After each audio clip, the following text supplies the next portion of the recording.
Marcos resign! Marcos resign! Marcos resign! Marcos resign!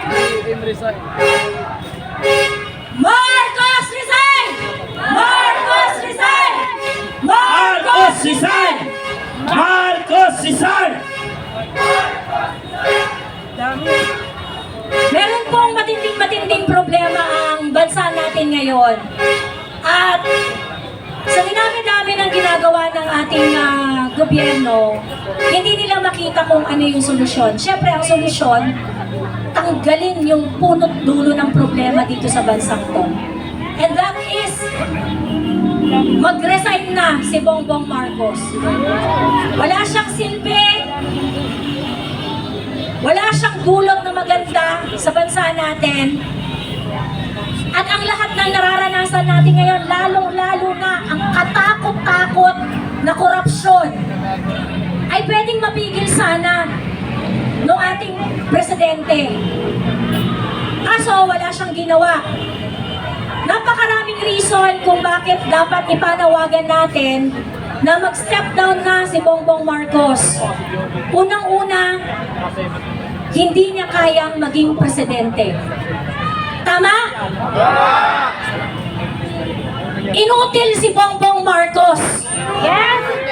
Dahil sa totoo lang, pwedeng-pwede naman niya napigilan ang katsang-katerbang korupsyon na nangyayari pero wala siyang ginawa.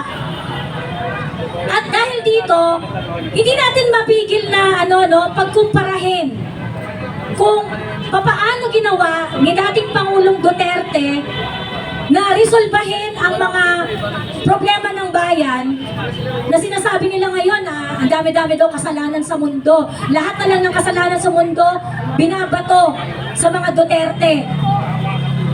Pero sila ngayon yung nasa pwesto at sila ngayon ang nasa harapan ng sangkaterbang problema, pero hindi nila hinaharap ang problema at itinuturo nila sa mga Duterte, lalong-lalo na kay dating Pangulong Rodrigo Roa Duterte. Hindi ka tanggap-tanggap to. At araw-araw na ginagawa ng Diyos, naghihirap ang mga kababayan natin, naghihirap ang mga kapwa natin Pilipino. At kung ano-anong distraction ang binibigay nila sa atin so that we are going to look the other way.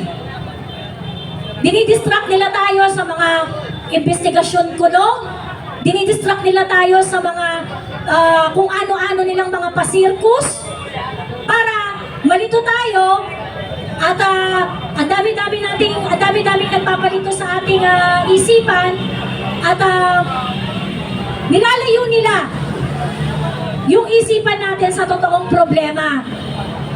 At ang isa lang gusto kong matandaan ng lahat na nakikinig ngayong gabi, wag po tayong magsasawa dahil ang problema ay si Bongbong Marcos. Wala nang iba.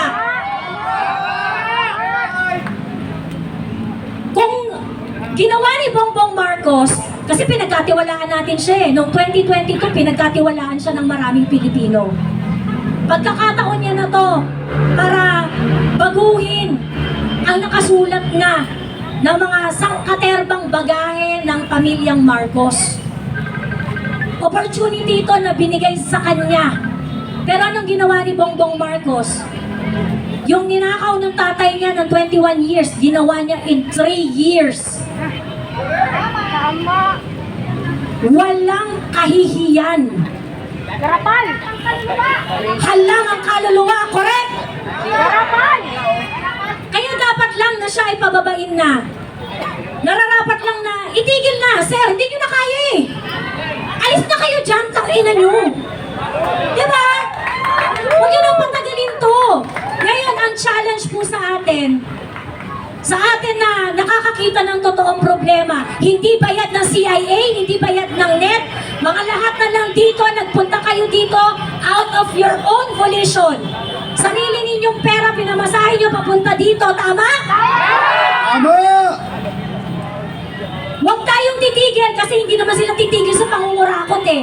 Huwag tayong panghinaan ng loob kasi hindi naman titigil yung mga yan. Makakapal ang mga mukha ng mga yan. Huwag tayong mapagod ipaglaban ng kinabukasan ng mga anak natin, ng mga bagong darating ng mga Pilipino. Huwag tayong mapagod na isigaw ang mga bagay na gusto nating para sa bayan natin. Huwag tayong mapagod na mangarap para sa bayan natin na hindi na-iimpluwensyahan ng kahit sinong banyaga. Tayo yung legit, tayo yung totoo, na nandito, na sumisigaw, na sarili nating boses para ipaglaban ang bayan natin. Hindi tayo bayad ng NED, hindi tayo bayad ng CIA. Pilipinas lang yung nasa puso natin, tama? Tama! So, wag po tayong magsawa, isigaw at ilaban ang bansang Pilipinas. Ubusin natin ang lahat ng korap. Ubusin natin ang lahat ng mga nanggagahasa sa ating bansa. At sana sa mga susunod pa ng mga araw, magtiyaga po tayo, mag-invest po tayo para sa kinabukasan natin. Yayain po natin ang mga kaibigan natin, kapamilya natin. Kailangan nating magkaisa at ipakita kung gaano tayo kadismayado dito sa gobyernong ito. At yung araw-araw po na lumilipas, yung pag-delay nila sa investigasyon, yung kanilang paggawa ng excuses, tandaan po ninyo, yung investigasyon na pinapahaba nila, hindi yung investigasyon para makakuha sila ng mga impormasyon laban sa mga magnanakaw. Nagtatago na yan.